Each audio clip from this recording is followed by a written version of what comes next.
কেন্দ্রের দুর্নীতি ও বঞ্চনার প্রতিবাদে মুর্শিদাবাদে আয়োজিত তৃণমূলের সভা মঞ্চে একসাথে দেখা গেল বিভিন্ন নেতৃত্বকে। হরিহরপাড়ার বিধায়ক নিয়ামত শেখ বলেন, শুভেন্দু অধিকারীর জন্য আমরা জেলায় 2টি সাংসদ পেয়েছি ও কংগ্রেস থেকে আরো 5 জন বিধায়ক। তাই শুভেন্দু অধিকারীর জন্য আমরা অভিভাবকহীন হয়ে পড়েছি। তিনি জেলা সভাপতি আবু তাহের খানকে পাশে রেখেই পরিষ্কার জানান, তৃণমূলের সমস্যা মেটাতে পারছেন না স্বয়ং জেলা সভাপতিও। 5 বছর এখানে জমি চাষ করলো, আজকে তাহের মতো লোক যেটা আজকে আমার সামনে দাঁড়িয়ে আছে, তাকে শুভেন্দু অধিকারী নিয়ে এসেছে এবং তাকে এমপির টিকিট দিয়ে নেত্রীর কথা মতো এখানে তাকে দাঁড় করিয়ে জিতিয়েছে। খলিলুর রহমান সে রাজনীতির লোক নয়, সেখানে তবুও তাকে দাঁড় করিয়ে তাকে এখানে জিতিয়েছে। ওখানে দাবিদার হিসাবে অনেকেই ছিল, তার মধ্যে উল্লেখযোগ্য একটা ছিল, সে হচ্ছে আমাদের কংগ্রেস থেকে আসা আখরুজ্জামান। বামফ্রন্টের হাত থেকে, কংগ্রেসের হাত থেকে এই চাষ না করলে পরে এই ফল পাওয়া যেত না, সেটা শুভেন্দু অধিকারী করেছে, তা আমরা স্বীকার করবো একবারকে। আজকে তাকে নিয়ে নানান কোচ্ছা রটাচ্ছে, অনেক কথা বলছে।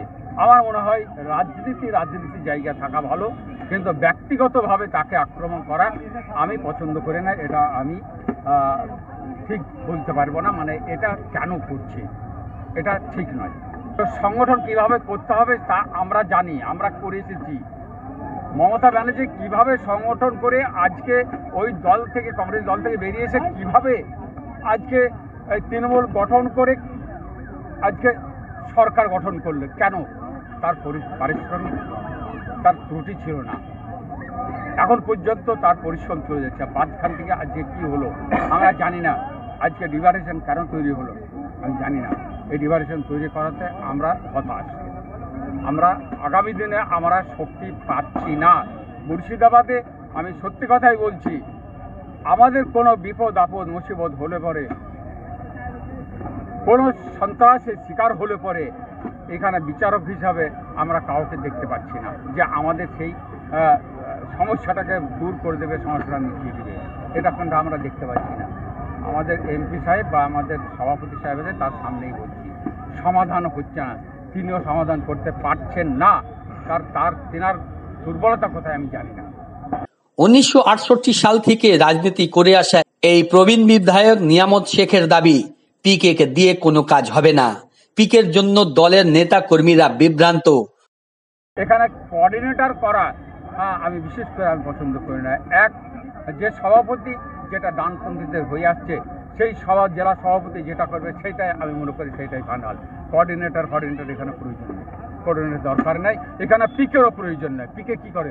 কি করে ভোট করবে? কটা লোককে চেনে? আজকে আলফাল লোককে, যারা আমাদের বিরুদ্ধে, যারা কংগ্রেস সিপিএম, তাদের বাড়িতে যেতে বলছে, তাদেরকে গিয়ে যোগাযোগ করতে বলছে, তারা আমাদেরকে এমন কঠিন প্রশ্ন করছে, তার উত্তর দেওয়া আমাদের পক্ষে সম্ভব নয়। তো তারা তো কোনোদিন আমাদের দল করবে না, এবং তারা আমাদেরকে ভোটও দিবে না। বেকার আমাদের সময় নষ্ট করা। আমরা বিভ্রান্তের মধ্যে পড়ে গেছি ক্রিকেট টিম নিয়ে। আমরা আমাদের স্টাইলে আমরা সংগঠন করে আসছি, আমরা সেই স্টাইলে আমরা সংগঠন করব। আমরা সভাপতির মাধ্যম দিয়ে, আমরা যেভাবে আমরা সংগঠন করে আসছি, সভাপতির মাধ্যম দিয়ে আমরা সংগঠন করতে চাই। আগামী দিনে আমার কোনো কোঅর্ডিনেটর প্রয়োজন নাই। তিনি পরিষ্কার জানিয়ে দিয়েছেন যে জেলা সভাপতি ছাড়া অন্য কারোর নির্দেশ মেনে তিনি চলবেন না। আপনারা দেখছেন abtakhabar.com, দেখতে থাকুন, সঙ্গে থাকুন।